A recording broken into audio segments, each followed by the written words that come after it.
Pour des autorisations spéciales et aussi pour des virements de crédit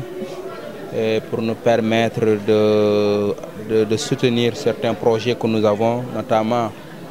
au niveau de l'éclairage public et dans la réhabilitation des espaces publics, plus particulièrement la place de France, plus communément sous le nom de Michel-Ange, et les feux tricolores aussi et les bourses. Et je pense qu'aujourd'hui, dès cette semaine prochaine, nous allons lancer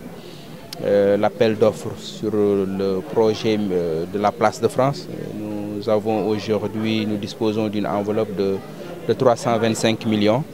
La semaine prochaine aussi, nous allons faire l'appel d'offres pour le renouvellement de tout le réseau 4444 et qui va basculer vers le LED. Nous avons à notre disposition une enveloppe de 321 millions et aussi pour les feux tricolores aussi. Et pour la bourse des étudiants sur fonds propres, on avait 100 millions et on vient d'avoir, avec l'autorisation du Conseil, de 100 millions tirés des fonds de dotation. Et donc pour renforcer l'enveloppe jusqu'à hauteur de 200 millions, et ce qui nous permettra de supporter les frais de scolarité de près de 1200 étudiants qui soient. C'est aussi une occasion, la session, c'est une occasion aussi pour le maire d'aborder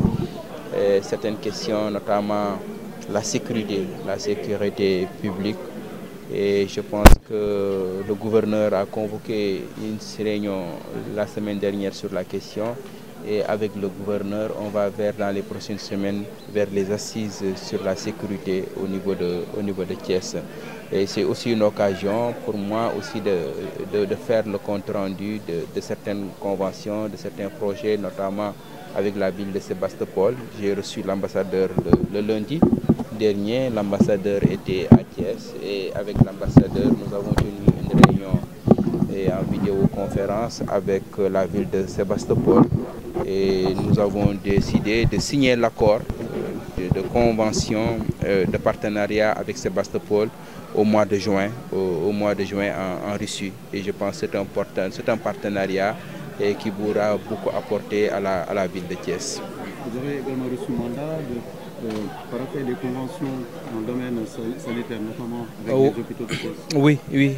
Vous savez, nous avons dans le budget de cette année une enveloppe de 100 millions. Et pour soutenir les couches vulnérables dans le domaine de la santé.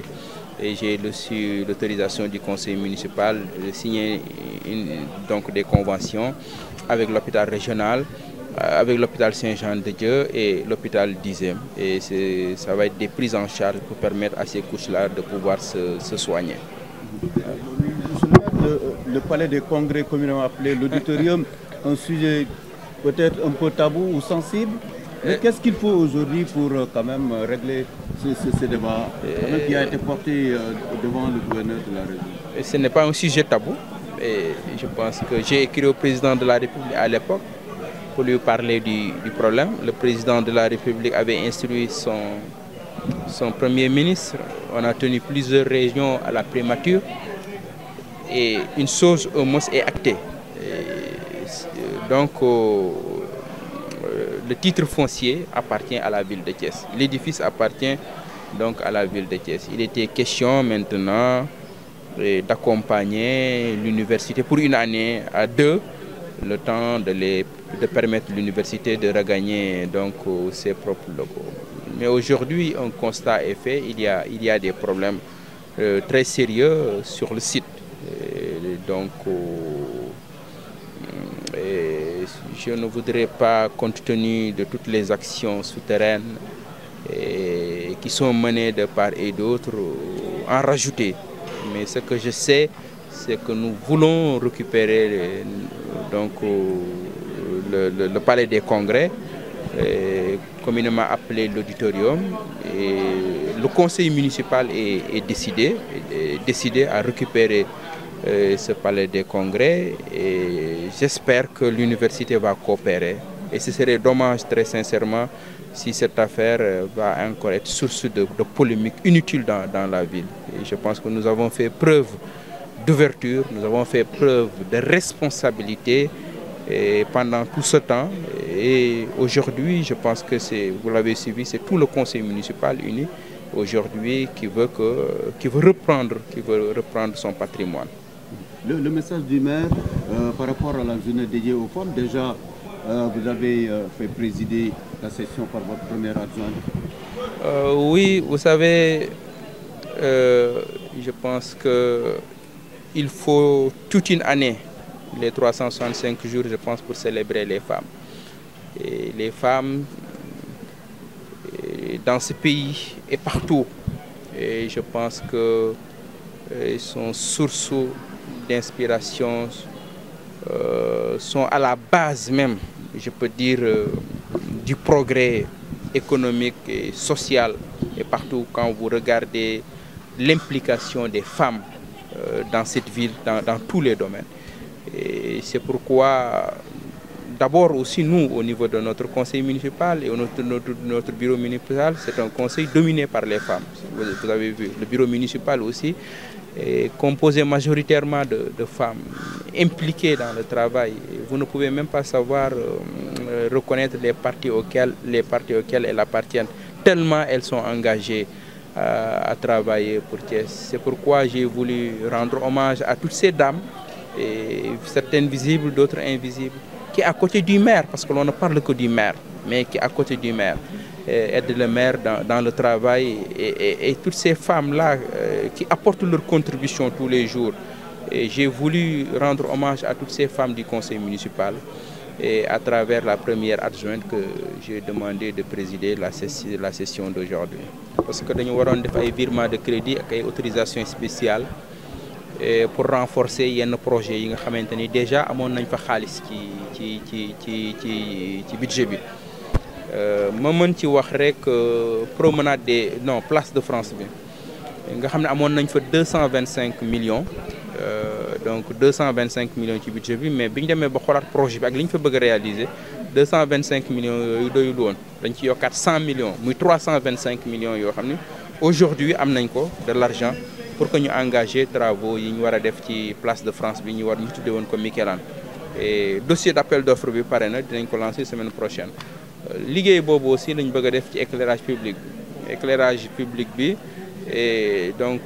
dañ fa soxla waatoon renforcer ko bu baax parce que tout le réseau 4444 et soo ko xoolee depuis fête d'indépendance bi ñu waroon a defee Thiès avec le président avec monsieur le premier ministre le maire Idrissa Seck, am nga réseau boobu dafa yàgg, am na lu ëpp ñaar fukki at. Réseau boobu Sodiom la. Aujourd'hui entreprise bi nga xamante ni moo ko liggéeyoon dañ ko contacté woon mu ñëwoon Thiès ñu def le diagnostic, vraiment mu jox ñu un bilan donc de ce diagnostic là, et que ñu bëgg ren ji ci 2024 bi tout le réseau 4444 bi ñu basculer vers le LED, mais en même temps ñu reprendra les avenue bu mel ni Jean Collin, El Hadji Omar Tall, et tout à l'heure le conseil municipal m'a demandé ñu boole ci Xavier Ndione bi. Donc loolu di xaalis bu takku bu ñu soxla woon, et tey jii mobiliser nañ 321 millions pour def ko ci loolu projet yoolu moom la ñu amoon, mais aussi ci wàllu bourse yi, ndax bourse yi ci budget bi ñu ngi amoon 100 millions, mais su ngeen xoolee école yëpp dañu bëgg a bokk ci programme bi. Xale yi aussi demande yi dañu bëri, et ku ci nekk rek am nga sa doom bu bëgg a jàng, et dañu soxlawaat yeneen 100 millions yoo xamante on a pu les trouver ci fonds yi nga xam ne état bi moo ñu koy jox, au lieu ñu koy jëndee carburant wala ñu koy def ci cabinet du maire, ñu renforcer enveloppe boobu muy 200 millions yoo xamante ni tey ji dinañu permettre ñu ni au minimum dinañu may 1200 doomu Thiès. Xam nga daaw dañu nekkoon 600, man leen déwén dañ koy doubler, donc nañu ñaan yàlla déwén aussi ñu am capacité jógee donc 1200 wala 200 millions ñu dem ba 300 millions, parce que njàng mi moom luñ ci def rek duñ ko réccu. Et donc mais occasion yi mel ni aussi mais aussi ma waxaale ci feu tricolore yi def nañ ci études yu bëri ak école polytechnique bu Thiès ak CETUD à Dakar def nañ beaucoup de réunions. Lundi dernier CETUD était ici à Thiès, et je pense que ni donc am na ay élèves yu ñu jël parce que dafa am beneen étude bu ci des mooy le comptage des véhicules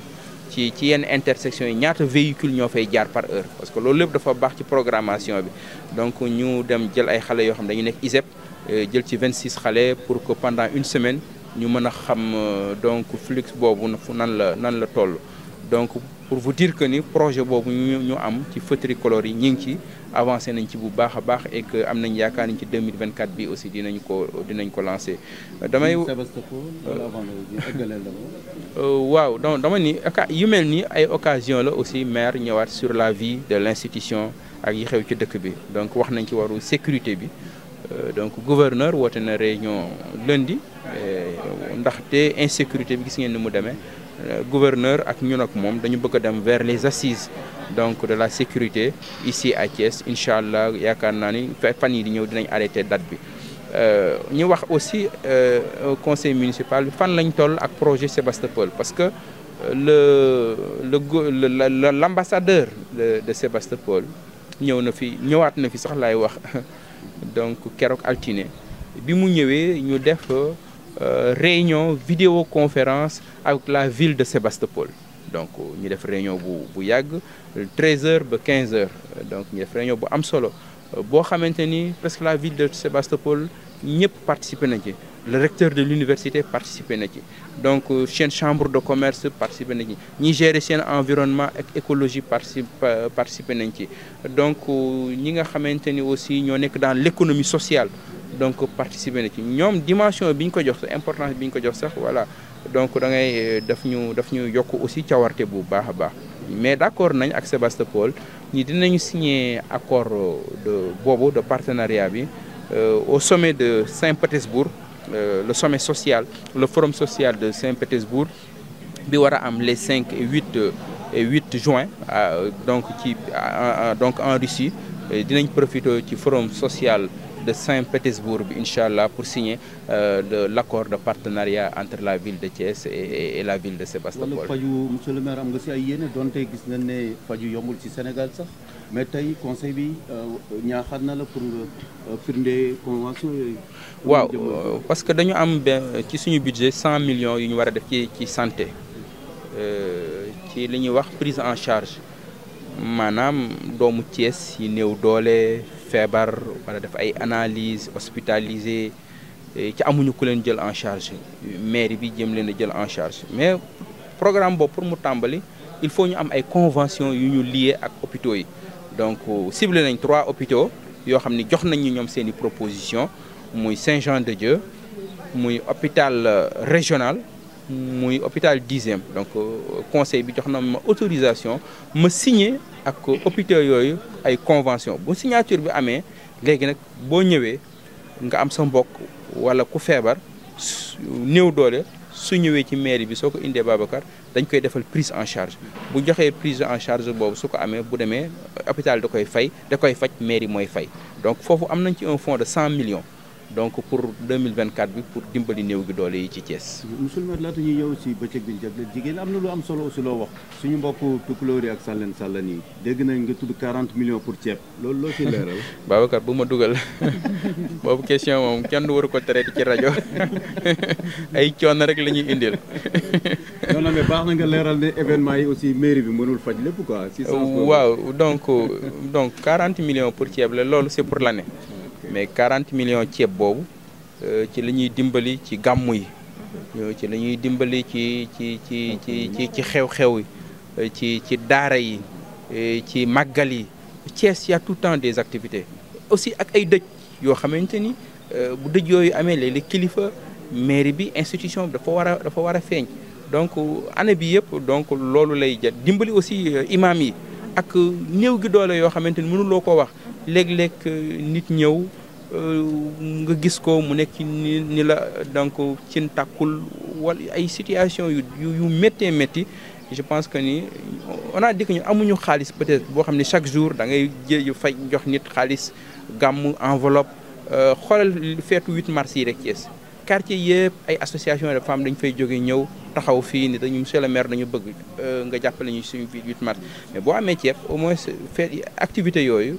ñii di nga leen mën a jàppale donc moo tax ñu def c'est une question pertinente parce que amul question tabou li ñuy gérer c'est des deniers publics population yi la jëm jaadu na population yi xam ceeb bi maire yi di distribuer seen ceeb la ceeb boobu aussi bëgg nañ ci jàppale ci carême bi suñu mbokk catholique yi bëgg nañ ci jàppale aussi musulman yi ci ramadan bi koor gi nga xamante ni ci la ñu jëm daaw am na luñ ci defoon bëgg nañ ko parce que aussi néew gi doole dafa yaatu Thiès jaadu na mairie bi jim leen a jàppale. daaw sargal ngeen jigéen ñi daaw ren it aussi mandargal ngeen ko tey ki toftu si yow madame le maire Marème moo présidé session bi. waaw yàlla def ma defal lu rëy boole mag ay jigéen yu baax. Et ça je parle sans démagogie parce que yow yàgg nga suivre conseil municipal li mu baaxoo mooy yëngu loolu mooy la règle gis nga conseil municipal yi ni mu demee yàlla boole la ak ay jigéen yoo xamante ni bokku leen parti bokku leen ay coalition mais yéene bi ñu am ci dëkk bi ak taxaw bi ñu taxawu dëkk bi et daf lay yéem sax vraiment bëgg a wax jigéen ñooñu ni seen taxawaay ci bureau municipal bi xam naa ko gis naa ko yëg naa ko seen taxawaay ci biir conseil municipal bi seen taxawaay ci biir dëkk bi ak ni ñu ma jàppalee ci dëkk bi parce que dañ naan maire rek Babacar Diop mënul taal lampe autorisation yi ñi def nii tey Babacar su amul woon suba programme bi ñu bëgg a dérouler ci wàllu santé bi du mën a nekk ca le conseil n'est pas tenu de voter su ko neexee du voter su ko neexee sax du ñëw doo am quorum donc parce que loi bi da leen a jox doole ju bëree maire mënul def dara sans ñoom mais ñi lay jàppale bi gën a rafet di la taxawu di la défendre bu ñu amee yéene ju rafet wax la ko bu ñu toogoon ba minuit sax ñi am xalaat bu wax dinañ la ko bàyyil audio maire suñ koñ de boo fa defoon lii nangam di nga fa am ndam et vraiment j'ai voulu magnifier loolu waykat bi doon wax naa su ma mënoon a seet ci yéen ñi seen i kër doon naa ko den def et j'ai dit à travers Mariama Ndiaye donc adjointe au maire mu présider conseil municipal bi à travers elle me remercier vraiment toutes les femmes du conseil municipal yi nga xamante amul benn boor nag bu ñu bokk du pouvoir du opposition du parti politique donc amul ñoom ñëpp mënuloo koo xam et vraiment nga xamante ni jamono bu ne waxtu wu ne ñu ngi ñuy jàppale ci liggéey bi di taxawu dëkk bi di taxawu liggéey bi ba Thiès waay di apprécier liggéey boobu à travers Marème j'ai voulu rendre hommage à toutes les femmes du conseil municipal de Thiès. Bon c'est difficile xam nga acte 3 bi moom dafa indi ay chamboulement yu bëree bëri et pourtant j'ai sur ma table un rapport de l'IGE bu remettre en cause l'acte 3 en tout cas répartition bi daf ni le rapport dit que ni marché central mënu ci génne ville de Thiès le rapport dit ça pourtant le rapport il est là pourtant c'est les services de l'État encore parce que ni ñu ko defee baaxul la wax le rapport dit que gare ferroviaire bi mënoo ko génnee ci loxo ville de Thiès yóbbu ko beneen commune mais c'est des questions extrêmement compliquées tey soo ko soulevé woon mën na am yeneen i donc voilà mi ngi noonu et bu dee loolu nag da ngay positif rek ñi positifé mooy même commune yi ko yor sax am na ci yoo xamante ni daf leen di dépasser parce que marché central la fa am du benn commune moo ko mën gérer. le marché central produit de l'insécurité et ça dépasse les capacités maires yi donc loolu luñ ci mën rek apporter ñu ngi ciy nag parce que soo xoolee éclairage ba fa ne ñun bu fekkoon ay taxes rek duñ fa dem mais ñun ñoo intervenir daaw tàllam ca tey ñi may wax yow commerçant yi ñi ngi ñuy xaar pour deuxième phase bi donc ca dinaa dig naa leen ko ba pare nit yi dinañu ñëw je pense semaine prochaine xam naa ni waa INAK waaye chaque jour ñu woote dinañu delluwaat ci marché yi def fa éclairage public responsabilité collective la donc lépp lu ñu ci mën rek dinañ ko bokk ak ñoom nekk ci seen wet mais mën nga comprendre que ñu xaw ci limité parce que mënoo ci agir directement parce que du sa zone de compétence directe boo xamante ni mën nga ni tey marché bi nii laa koy organiser parce que mi ngi dépendre ci communes yi